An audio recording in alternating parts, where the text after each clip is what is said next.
I think it's fair to say that when General Motors was designing and engineering the GMC Sierra and Chevy Silverado in this generation, that they hadn't really expected people to be as intrigued with the Ram 1500 pickup truck as they ended up being. And that's one of the reasons that GMC decided to pull out all the stops with the refresh of the Sierra. We get a redesigned front end, we get redesigned interiors, and the interiors are really the big thing to know. But let's take a look at the outside first. Truck owners still love a lot of chrome, and I have to say I'm still a chrome fan myself. I've always preferred the look of the Sierra over the Silverado, and even though the Silverado has become more attractive for 2022, I think that still counts here. This is a very distinctive design. It's very large, it's very bold, it's very in your face, but in a good way. We have big, huge LED headlights right there, chrome accents all the way down there at the bottom, well integrated fog lights down there. Everything here looks very cohesive. Moving around to the side, they've kept the very square profile that this generation became known for. I really love that look. And of course, as you can see there, this is the ultimate trim with a 6.2 liter V8 under the hood.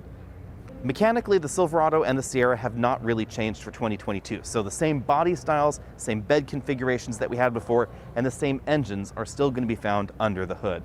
That means this is definitely a full-line pickup truck. Unlike the new Toyota Tundra, which has a relatively limited number of forms, there are a million ways you can get your GMC Sierra. Moving on to the rear, we have very slight changes to the rear end of the Sierra. Still big tail lamps right over here on each side. Still the multi-pro tailgate. This is one of my favorite tailgates in a modern pickup truck. Everybody's trying to outdo each other when it comes to the ways truck beds and truck tailgates can flip and fold and tumble, etc. And this is one of the more practical in my opinion. This position right here will keep things, longer items, from sliding out of the truck. This position allows you to put some of those longer items on the top and still have them come out over the bed. This width right here is 4 feet wide, so you put those 4x sheets of plywood in there. You can also press the lower button to lower the tailgate in a traditional fashion, and then if you decide you want to use the other features, you can press that other button separately, fold it down to have a really wide step. This is much more safe and secure than the integrated step that we find in the F-150. Now, the only downside here that you should keep in mind is that if you do have your hitch receiver with a ball attached to it, and you're careless, you can end up bopping the tailgate right there on your hitch receiver. Under the hood, we effectively have the same engine lineup that we had before. If you're interested in the Denali trim of the Sierra, as statistically a lot of shoppers are, you have the choice between the 6.2 liter V8, which is an excellent engine, and the 3 liter inline-6 diesel. In my opinion, that is the best diesel engine in the half-ton pickup truck segment right now, because it is the only one that was designed from the ground up to be used in a pickup truck, and it's the only one that's going to give you engine braking. GM uses a scaled down version of the same exhaust braking system that we find in their 3/4 ton and half-ton trucks on that engine, and that is very different from the diesel engine that we find in the Ram trucks and the diesel engine we used to find under the hood of the F-150.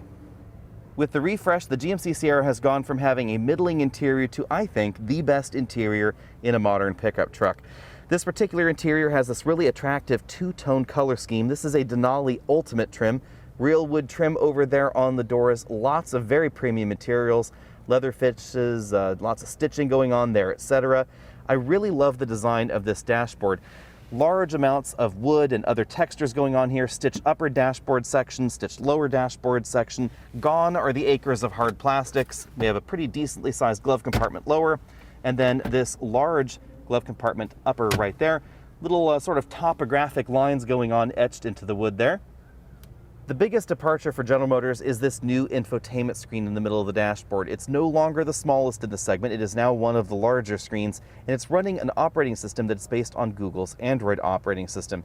You can see it supports Google Mapping interface right here, but unlike some vehicles that use Google Maps, this has a download function, so the car will automatically be downloading maps so that way it can function offline.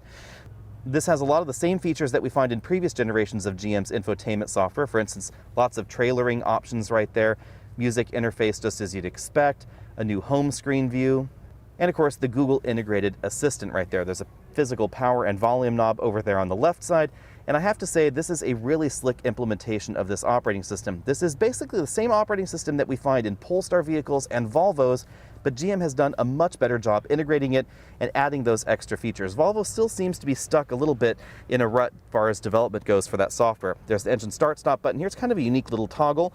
Lots of physical buttons here. If you're a fan of physical buttons, this is the car for you. Seat ventilation, seat back heating, seat back and bottom cushion heating, steering wheel heating, big knobs for the temperature settings right there.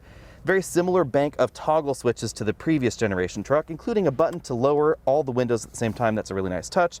New shifter design here. This is sort of a joystick style shifter. I'm not the biggest fan of this. I kind of wish it was a little bit more demure so you could use some of this space here. They have relocated the trailer brake controller to the center console. That's a really practical location, although I do worry about sodas spilling onto it. Moving over to the center console, more of that topographic map design going on there. Soft touch there. Plenty of room right there in that armrest as far as storage. And there's a well-placed wireless charging mat. On the driver's side, we have a full LCD instrument cluster, and you notice that this steering wheel has a few interesting features. It has this little strip right here, and then we have this little module.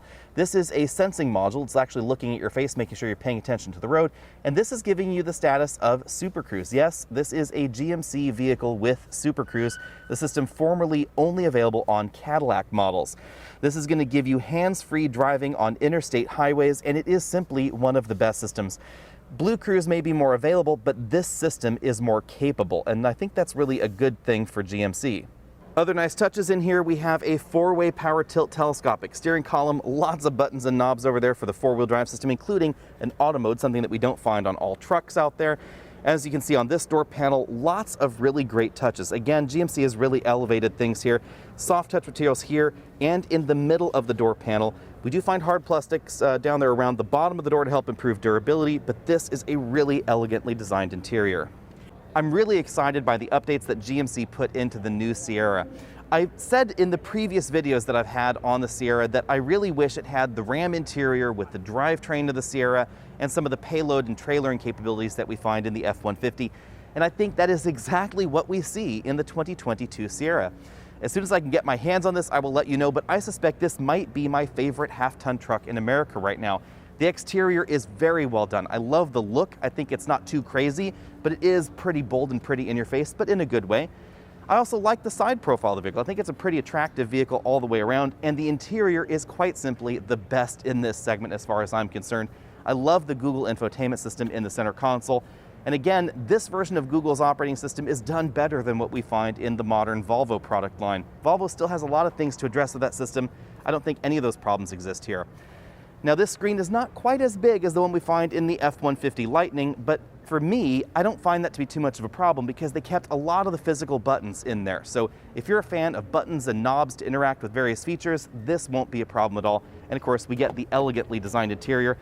Lots of room in the back too. I love that the interior quality extends to not just the front doors, but also the rear doors, lots of wood trim going on, etc. Now you can bet that this Ultimate trim is pretty ultimate expensive. Let's go take a look at the price tag. This model started at $78,700. The diesel is an option on top of that. So that is going to be the ultimate, if you will. But I think that this is going to be one of the best half-ton trucks in America. Let me know what you think about all that down there in the comments section below. I love the trailering systems that GM has on their trucks, and all of that is continuing for 2022. So it's that combination of a refreshed interior that is really well done, the excellent drivetrain under the hood, and of course the apps and the trailering functionalities that we've found in GM trucks for a while. Let me know what you think about that in the comment section below. Stay tuned because hopefully I will get my hands on one of these a little bit later this year. I'll see all of you next week.